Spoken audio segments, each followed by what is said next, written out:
नमस्कार मित्र आणि मैत्रिणींनो, आज आपण श्री स्वामी समर्थांचा खूप शक्तिशाली ऋणमुक्त मंत्र असा ऐकणार आहोत। हा मंत्र आपण कधीही ऐकू शकता, झोपताना किंवा आपण घरामध्ये कोणते काम करताना, कुठेही असताना आपण हा मंत्र फोनवरती लावायचा आहे आणि तो लक्षपूर्वक ऐकायचा आहे, जेणेकरून स्वामींचा आशीर्वाद आपल्याला भेटेल आणि आपण ऋणमुक्त होऊ। या ऋणमुक्त मंत्रांचा अनेक लोकांना देखील फायदा झालेला आहे। आपल्याला कोणतेही संकट असेल तर पैशांची अडचण असते, पैशांच्या अडचणी निर्माण होतात।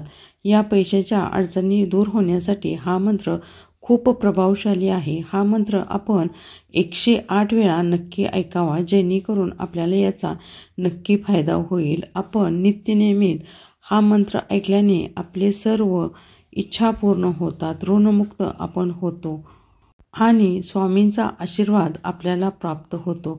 म्हणून आपण स्वामींचे कोणतेही मंत्र 108 वेळा ऐकल्याने आपल्याला स्वामींचा आशीर्वाद प्राप्त होतो। अशाच प्रभावशाली मंत्र आम्ही दररोज पाठवत असतो, हे तुम्ही दररोज ऐकावे, जेणेकरून आपल्या घरातील निगेटिव्हिटी निघून जाते। आणि या चॅनेलला लाईक करा, शेअर करा, सबस्क्राईब करा, जेणेकरून तुम्हाला स्वामींचा आशीर्वाद देखील प्राप्त होईल। असेच स्वामींचे मंत्र ऐकावेत। ओम नमो स्वामी दत्त अवताराय नमः। श्री जगद्गुरु स्वामी समर्थाय नमः। ओम नमो स्वामी दत्त अवताराय नमः। श्री जगद्गुरु स्वामी समर्थाय नमः। ओम नमो स्वामी दत्त अवताराय नमः। श्री जगद्गुरु स्वामी समर्थाय नमः। ओम नमो स्वामी दत्त अवताराय नमः। श्री जगद्गुरु स्वामी समर्थाय नमः। ओम नमो स्वामी दत्त अवताराय नमः। श्री जगद्गुरु स्वामी समर्थाय नमः। ओम नमो स्वामी दत्त अवताराय नमः। श्री जगद्गुरु स्वामी समर्थाय नमः। ओम नमो स्वामी दत्त अवताराय नमः। श्री जगद्गुरु स्वामी समर्थाय नमः। ओम नमो स्वामी दत्त अवताराय नमः। श्री जगद्गुरु स्वामी समर्थाय नमः। ओम नमो स्वामी दत्त अवताराय नमः। श्री जगद्गुरु स्वामी समर्थाय नमः। ओम नमो स्वामी दत्त अवताराय नमः। श्री जगद्गुरु स्वामी समर्थाय नमः। ओम नमो स्वामी दत्त अवताराय नमः। श्री जगद्गुरु स्वामी समर्थाय नमः। ओम नमो स्वामी दत्त अवताराय नमः। श्री जगद्गुरु स्वामी समर्थाय नमः। ओम नमो स्वामी दत्त अवताराय नमः। श्री जगद्गुरु स्वामी समर्थाय नमः। ओम नमो स्वामी दत्त अवताराय नमः। श्री जगद्गुरु स्वामी समर्थाय नमः। ओम नमो स्वामी दत्त अवताराय नमः। श्री जगद्गुरु स्वामी समर्थाय नमः। ओम नमो स्वामी दत्त अवताराय नमः। श्री जगद्गुरु स्वामी समर्थाय नमः। ओम नमो स्वामी दत्त अवताराय नमः। श्री जगद्गुरु स्वामी समर्थाय नमः। ओम ओम नमो स्वामी दत्त अवताराय नमः। श्री जगद्गुरु स्वामी समर्थाय नमः। ओम नमो स्वामी दत्त अवताराय नमः। श्री जगद्गुरु स्वामी समर्थाय नमः। ओम नमो स्वामी दत्त अवताराय नमः। श्री जगद्गुरु स्वामी समर्थाय नमः। ओम नमो स्वामी दत्त अवताराय नमः। श्री जगद्गुरु स्वामी समर्थाय नमः। ओम नमो स्वामी दत्त अवताराय नमः। श्री जगद्गुरु स्वामी समर्थाय नमः। ओम नमो स्वामी दत्त अवताराय नमः। श्री जगद्गुरु स्वामी समर्थाय नमः। ओम नमो स्वामी दत्त अवताराय नमः। श्री जगद्गुरु स्वामी समर्थाय नमः। ओम नमो स्वामी दत्त अवताराय नमः। श्री जगद्गुरु स्वामी समर्थाय नमः। ओम नमो स्वामी दत्त अवताराय नमः। श्री जगद्गुरु स्वामी समर्थाय नमः। ओम नमो स्वामी दत्त अवताराय नमः। श्री जगद्गुरु स्वामी समर्थाय नमः। ओम नमो स्वामी दत्त अवताराय नमः। श्री जगद्गुरु स्वामी समर्थाय नमः। ओम नमो स्वामी दत्त अवताराय नमः। श्री जगद्गुरु स्वामी समर्थाय नमः। ओम नमो स्वामी दत्त अवताराय नमः। श्री जगद्गुरु स्वामी समर्थाय नमः। ओम नमो स्वामी दत्त अवताराय नमः। श्री जगद्गुरु स्वामी समर्थाय नमः। ओम नमो स्वामी दत्त अवताराय नमः। श्री जगद्गुरु स्वामी समर्थाय नमः। ओम नमो स्वामी दत्त अवताराय नमः। श्री जगद्गुरु स्वामी समर्थाय नमः। ओम नमो स्वामी दत्त अवताराय नमः। श्री जगद्गुरु स्वामी समर्थाय नमः। ओम नमो स्वामी दत्त अवताराय नमः। श्री जगद्गुरु स्वामी समर्थाय नमः। ओम नमो स्वामी दत्त अवताराय नमः। श्री जगद्गुरु स्वामी समर्थाय नमः। ओम नमो स्वामी दत्त अवताराय नमः। श्री जगद्गुरु स्वामी समर्थाय नमः। ओम नमो स्वामी दत्त अवताराय नमः। श्री जगद्गुरु स्वामी समर्थाय नमः। ओम नमो स्वामी दत्त अवताराय नमः। श्री जगद्गुरु स्वामी समर्थाय नमः। ओम नमो स्वामी दत्त अवताराय नमः। श्री जगद्गुरु स्वामी समर्थाय नमः। ओम नमो स्वामी दत्त अवताराय नमः। श्री जगद्गुरु स्वामी समर्थाय नमः। ओम नमो स्वामी दत्त अवताराय नमः। श्री जगद्गुरु स्वामी समर्थाय नमः। ओम नमो स्वामी दत्त अवताराय नमः। श्री जगद्गुरु स्वामी समर्थाय नमः। ओम नमो स्वामी दत्त अवताराय नमः। श्री जगद्गुरु स्वामी समर्थाय नमः। ओम नमो स्वामी दत्त अवताराय नमः। श्री जगद्गुरु स्वामी समर्थाय नमः। ओम नमो स्वामी दत्त अवताराय नमः।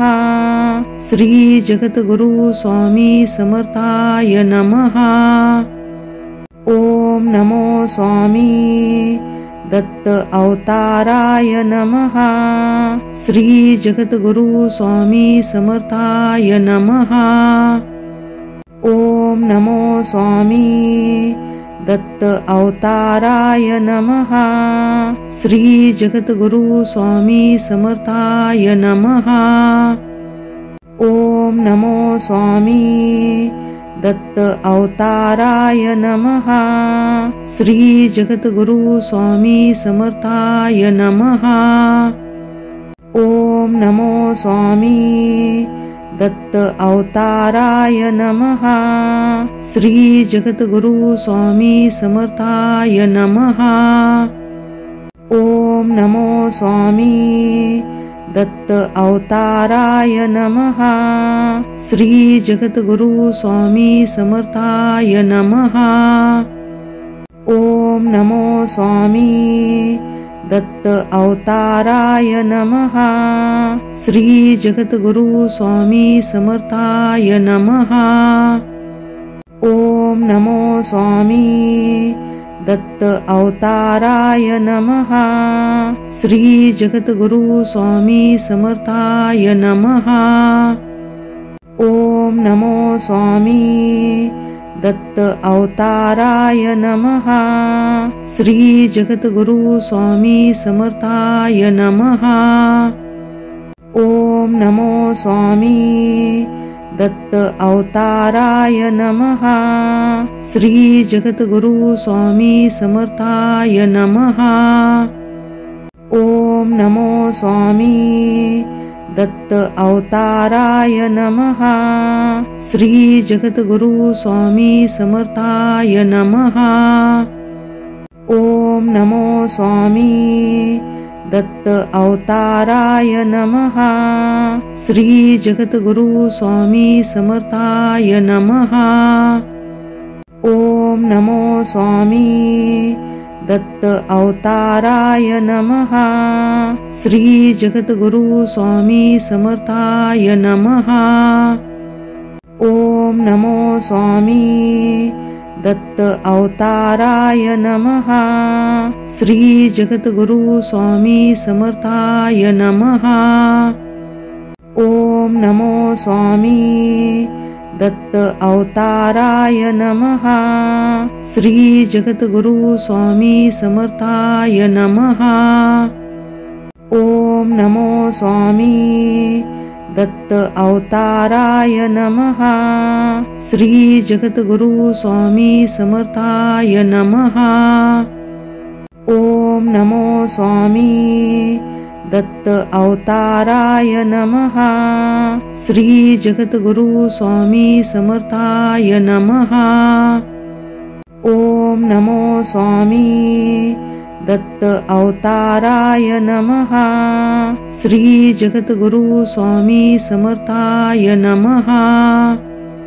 ओम नमो स्वामी दत्त अवताराय नमः। श्री जगद्गुरु स्वामी समर्थाय नमः। ओम नमो स्वामी दत्त अवताराय नमः। श्री जगद्गुरु स्वामी समर्थाय नमः। ओम नमो स्वामी दत्त अवताराय नमः। श्री जगद्गुरु स्वामी समर्थाय नमः। ओम नमो स्वामी दत्त अवताराय नमः। श्री जगद्गुरु स्वामी समर्थाय नमः। ओम नमो स्वामी दत्त अवताराय नमः। श्री जगद्गुरु स्वामी समर्थाय नमः। ओम नमो स्वामी दत्त अवताराय नमः। श्री जगद्गुरु स्वामी समर्थाय नमः। ओम नमो स्वामी दत्त अवताराय नमः। श्री जगद्गुरु स्वामी समर्थाय नमः। ओम नमो स्वामी दत्त अवताराय नमः। श्री जगद्गुरु स्वामी समर्थाय नमः। ओम नमो स्वामी दत्त अवताराय नमः। श्री जगद्गुरु स्वामी समर्थाय नमः। ओम नमो स्वामी दत्त अवताराय नमः। श्री जगद्गुरु स्वामी समर्थाय नमः। ओम नमो स्वामी दत्त अवताराय नमः। श्री जगद्गुरु स्वामी समर्थाय नमः। ओम नमो स्वामी दत्त अवताराय नमः। श्री जगद्गुरु स्वामी समर्थाय नमः।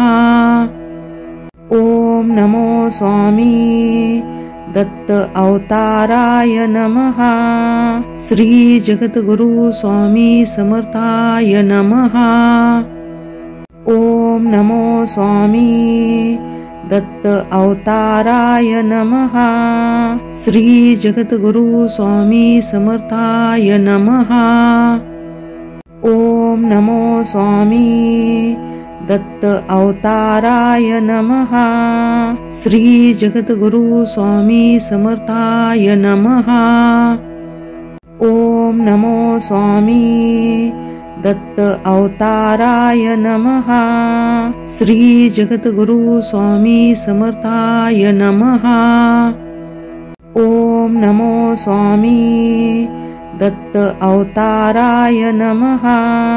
श्री जगद्गुरु स्वामी समर्थाय नमः। ओम नमो स्वामी दत्त अवताराय नमः। श्री जगद्गुरु स्वामी समर्थाय नमः। ओम नमो स्वामी दत्त अवताराय नमः। श्री जगद्गुरु स्वामी समर्थाय नमः। ओम नमो स्वामी दत्त अवताराय नमः। श्री जगद्गुरु स्वामी समर्थाय नमः। ओम नमो स्वामी दत्त अवताराय नमः। श्री जगद्गुरु स्वामी समर्थाय नमः। ओम नमो स्वामी दत्त अवताराय नमः। श्री जगद्गुरु स्वामी समर्थाय नमः। ओम नमो स्वामी दत्त अवताराय नमः। श्री जगद्गुरु स्वामी समर्थाय नमः। ओम नमो स्वामी दत्त अवताराय नमः। श्री जगद्गुरु स्वामी समर्थाय नमः। ओम नमो स्वामी दत्त अवताराय नमः। श्री जगद्गुरु स्वामी समर्थाय नमः। ओम नमो स्वामी दत्त अवताराय नमः। श्री जगद्गुरु स्वामी समर्थाय नमः। ओम नमो स्वामी दत्त अवताराय नमः। श्री जगद्गुरु स्वामी समर्थाय नमः। ओम नमो स्वामी दत्त अवताराय नमः। श्री जगद्गुरु स्वामी समर्थाय नमः। ओम नमो स्वामी दत्त अवताराय नमः। श्री जगद्गुरु स्वामी समर्थाय नमः। ओम नमो स्वामी दत्त अवताराय नमः। श्री जगद्गुरु स्वामी समर्थाय नमः। ओम नमो स्वामी दत्त अवताराय नमः। श्री जगद्गुरु स्वामी समर्थाय नमः। ओम नमो स्वामी दत्त अवताराय नमः। श्री जगद्गुरु स्वामी समर्थाय नमः। ओम नमो स्वामी दत्त अवताराय नमः। श्री जगद्गुरु स्वामी समर्थाय नमः। ओम नमो स्वामी दत्त अवताराय नमः। श्री जगद्गुरु स्वामी समर्थाय नमः। ओम नमो स्वामी दत्त अवताराय नमः। श्री जगद्गुरु स्वामी समर्थाय नमः। ओम नमो स्वामी दत्त अवताराय नमः। श्री जगद्गुरु स्वामी समर्थाय नमः।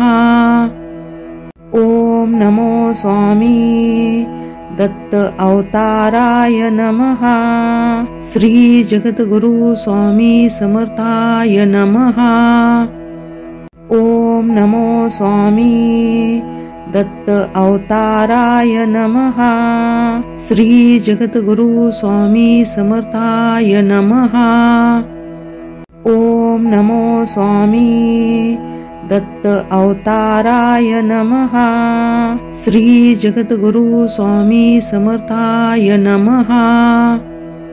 ओम नमो स्वामी दत्त अवताराय नमः।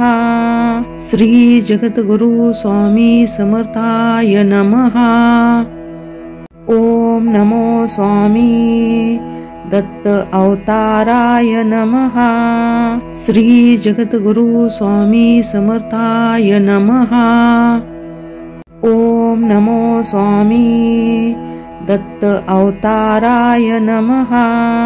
श्री जगद्गुरु स्वामी समर्थाय नमः।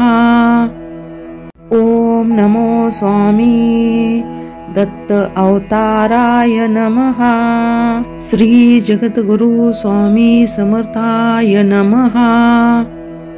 ओम नमो स्वामी दत्त अवताराय नमः। श्री जगद्गुरु स्वामी समर्थाय नमः। ओम नमो स्वामी दत्त अवताराय नमः। श्री जगद्गुरु स्वामी समर्थाय नमः। ओम नमो स्वामी दत्त अवताराय नमः। श्री जगद्गुरु स्वामी समर्थाय नमः। ओम नमो स्वामी दत्त अवताराय नमः। श्री जगद्गुरु स्वामी समर्थाय नमः। ओम नमो स्वामी दत्त अवताराय नमः। श्री जगद्गुरु स्वामी समर्थाय नमः। ओम नमो स्वामी दत्त अवताराय नमः। श्री जगद्गुरु स्वामी समर्थाय नमः। ओम नमो स्वामी दत्त अवताराय नमः। श्री जगद्गुरु स्वामी समर्थाय नमः। ओम नमो स्वामी दत्त अवताराय नमः। श्री जगद्गुरु स्वामी समर्थाय नमः। ओम नमो स्वामी दत्त अवताराय नमः। श्री जगद्गुरु स्वामी समर्थाय नमः। ओम नमो स्वामी दत्त अवताराय नमः। श्री जगद्गुरु स्वामी समर्थाय नमः। ओम नमो स्वामी दत्त अवताराय नमः। श्री जगद्गुरु स्वामी समर्थाय नमः। ओम नमो स्वामी दत्त अवताराय नमः। श्री जगद्गुरु स्वामी समर्थाय नमः। ओम नमो स्वामी दत्त अवताराय नमः। श्री जगद्गुरु स्वामी समर्थाय नमः। ओम नमो स्वामी दत्त अवताराय नमः। श्री जगद्गुरु स्वामी समर्थाय नमः। ओम नमो स्वामी दत्त अवताराय नमः। श्री जगद्गुरु स्वामी समर्थाय नमः।